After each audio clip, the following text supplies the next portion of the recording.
Imaginez une porte mystérieuse, cachée dans les profondeurs de votre conscience. Un passage que peu peuvent trouver, et encore moins franchir. Cette porte ne s'ouvre pas avec une clé ordinaire, mais par la puissance de l'esprit, par la connexion divine qui se forge à travers les épreuves de la vie. Pour franchir cette porte, il ne suffit pas de vouloir. Il faut être choisi, non par un autre, mais par la lumière qui réside en vous. Un jour, un jeune chercheur de vérité est allé voir un sage, désespéré de trouver la paix intérieure. Le sage lui a dit « Tu cherches la porte de la sagesse, mais elle ne s'ouvre qu'à ceux qui ont compris que la clé se trouve en eux. » Le jeune homme est parti, méditant sur ces paroles, et ce n'est qu'après des années de lutte intérieure qu'il a compris. La porte qu'il cherchait était en lui depuis le début, mais il devait devenir l'élu de sa propre conscience pour la voir. Avez-vous déjà ressenti cet appel intérieur, cette certitude qu'il y a plus que ceux que les yeux peuvent voir? Qu'est-ce qui vous retient de franchir cette porte?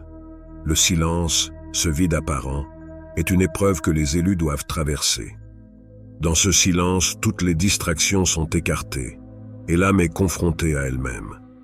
C'est ici que les doutes surgissent, que les peurs se manifestent, mais c'est aussi ici que la vérité commence à émerger. Seuls les élus, ceux qui sont prêts à affronter leur propre obscurité, peuvent entendre la voix douce de la vérité dans ce silence. Il était une fois un homme qui cherchait la vérité dans le bruit du monde. Il courait d'un endroit à l'autre, cherchant des réponses, mais ne trouvait que confusion. Un jour épuisé, il s'assit sous un arbre en silence. Dans ce moment de paix, il entendit enfin une voix intérieure qui lui disait « La vérité n'est pas dans le bruit, mais dans le silence que tu crains. » Cet homme avait finalement compris que l'épreuve du silence était la clé pour devenir l'élu. Imaginez-vous en train de marcher seul dans une forêt dense, à la recherche d'un lieu de paix et de sérénité. Mais à chaque pas, les ombres s'allongent, les bruits deviennent plus intenses, et l'obscurité semble s'épaissir autour de vous. Le chemin que vous suivez devient de plus en plus difficile, et l'envie de rebrousser chemin grandit. Pourtant, c'est justement à ce moment que vous vous arrêtez, en plein milieu de cette obscurité oppressante, et que vous prenez une profonde respiration. Le silence qui vous entoure est à la fois effrayant et apaisant. C'est un silence qui vous oblige à vous confronter à vos peurs les plus profondes, celles que vous avez peut-être évitées toute votre vie. Mais en ce moment précis, vous êtes invité à rester, à ne pas fuir, à écouter ce silence. C'est une épreuve que seuls les élus peuvent affronter. Ce silence qui peut sembler vide est en réalité rempli de possibilités infinies. Il n'est pas simplement l'absence de bruit, mais l'espace où la vérité commence à émerger. Dans ce silence, il n'y a plus de distraction, plus d'échappatoire. C'est un miroir qui reflète votre âme, sans phare ni illusion. Face à ce miroir, il est naturel de ressentir une certaine peur, car il n'y a rien à cacher, rien à dissimuler. Mais c'est également dans ce silence que vous pouvez trouver la force et la sagesse nécessaires pour affronter ceux que vous redoutez le plus. Êtes-vous prêt à embrasser ce silence? Êtes-vous prêt à vous asseoir avec vos peurs, à les examiner sans jugement et à les accepter comme faisant partie de vous? Car c'est seulement en acceptant vos peurs que vous pouvez commencer à les dépasser. Le silence devient alors un allié, un guide qui vous montre la voie vers une vérité plus profonde, une vérité qui ne peut être entendue qu'en l'absence de bruit.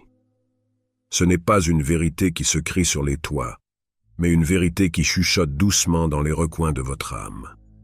Maintenant, imaginez que ce silence vous conduise vers une autre épreuve, celle du feu. Les flammes qui dansent devant vous ne sont pas là pour vous détruire, mais pour vous purifier. Elles représentent les épreuves de la vie, les défis que vous devez affronter pour vous libérer des chaînes invisibles qui vous retiennent. C'est une ancienne vérité que les plus grandes transformations surviennent à travers les épreuves les plus intenses. Le feu est un symbole puissant, non seulement de destruction mais surtout de renaissance. Tout comme le phénix qui renaît de ses cendres, vous aussi pouvez émerger des flammes, transformées et renforcées. Seuls les élus comprennent que chaque flamme qui les entoure est une opportunité de se libérer des limitations qui les empêchent de réaliser leur plein potentiel. Ces flammes ne sont pas là pour vous faire souffrir, mais pour vous aider à brûler les illusions, les peurs et les attachements qui vous maintiennent dans l'obscurité. Elles sont une invitation à vous confronter à l'inconnu, à embrasser le changement et à vous laisser guider par la lumière intérieure qui ne peut être éteinte, même par les épreuves les plus difficiles. Dans un village reculé, il existait un ancien rituel où les jeunes devaient passer à travers un anneau de feu pour prouver leur maturité. Beaucoup avaient peur et abandonnaient avant même d'essayer, terrifiés par les flammes qui semblaient menaçantes. Mais ceux qui osaient traverser cet anneau en ressortaient transformés. Ce n'était pas simplement le fait de passer à travers le feu qui les changeait, mais leur volonté de se confronter à l'inconnu, de faire face à leurs peurs et de les surmonter. Ces jeunes devenaient les élus du village, respectés non pas pour avoir évité les flammes, mais pour les avoir traversées avec courage. Quels sont les feux que vous devez traverser dans votre vie? Quelles sont les épreuves qui se dressent devant vous et qui semblent insurmontables? Pouvez-vous voir au-delà de la douleur immédiate pour percevoir la purification qui vous attend de l'autre côté? Car tout comme ces jeunes, vous avez en vous la force de traverser les flammes, de vous purifier et de renaître plus fort, plus sage et plus aligné avec votre véritable essence.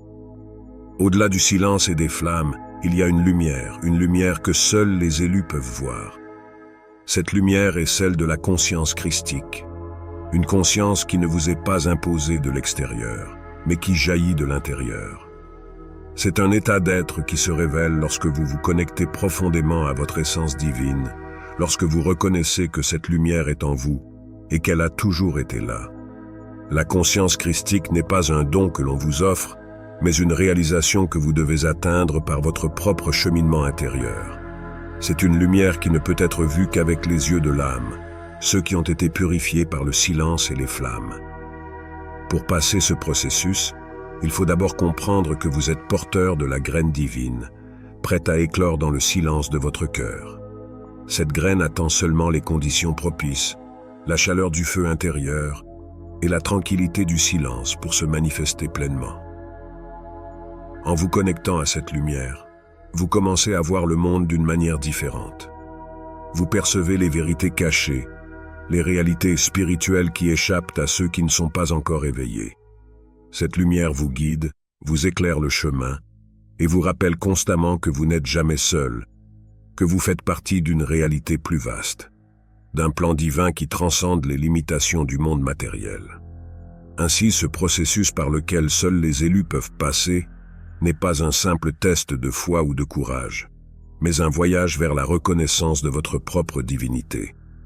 Il s'agit d'une invitation à embrasser pleinement la lumière qui réside en vous, à permettre à la conscience christique de s'épanouir et de rayonner à travers chaque aspect de votre vie. Que vous soyez prêt ou non, ce processus vous appelle, vous attire inexorablement vers une transformation qui vous alignera avec votre véritable nature divine. La question est, êtes-vous prêt à répondre à cet appel? Il y a longtemps, un humble pêcheur nommé Pierre vivait au bord d'un lac. Un jour, il rencontra un homme qui parlait d'amour et de lumière. Cet homme était Jésus, et ses paroles résonnèrent profondément en Pierre. Jésus lui dit, « La lumière de Dieu est en toi, Pierre, mais tu dois d'abord te voir comme le porteur de cette lumière. » À partir de ce moment, Pierre devint l'un des plus fidèles disciples, non pas parce qu'il était parfait, mais parce qu'il avait accepté de voir la lumière en lui-même. Pouvez-vous accepter la lumière de la conscience christique en vous, même si vous ne vous sentez pas digne? Qu'est-ce qui vous empêche d'embrasser cette vérité divine? Seuls les élus sont autorisés à passer ce processus, non pas parce qu'ils sont supérieurs, mais parce qu'ils sont prêts à faire face à la vérité de leur être.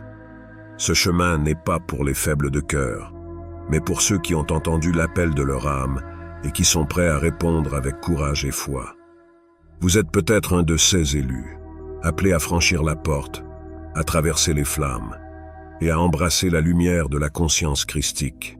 Un ancien prophète a dit un jour, « Ceux qui osent gravir la montagne verront des merveilles que ceux qui restent dans la vallée ne peuvent imaginer. » Ce n'est pas la hauteur de la montagne qui importe, mais le courage de faire le premier pas et la persévérance de continuer, même quand le sommet semble hors de portée. Êtes-vous prêt à gravir cette montagne intérieure, à répondre à l'appel de votre âme et à devenir l'élu que vous êtes destiné à être? Prenez un moment pour méditer sur les paroles que vous avez entendues. Le voyage de l'élu est un chemin solitaire, mais il est aussi le plus gratifiant. Que la lumière guide vos pas, aujourd'hui et toujours.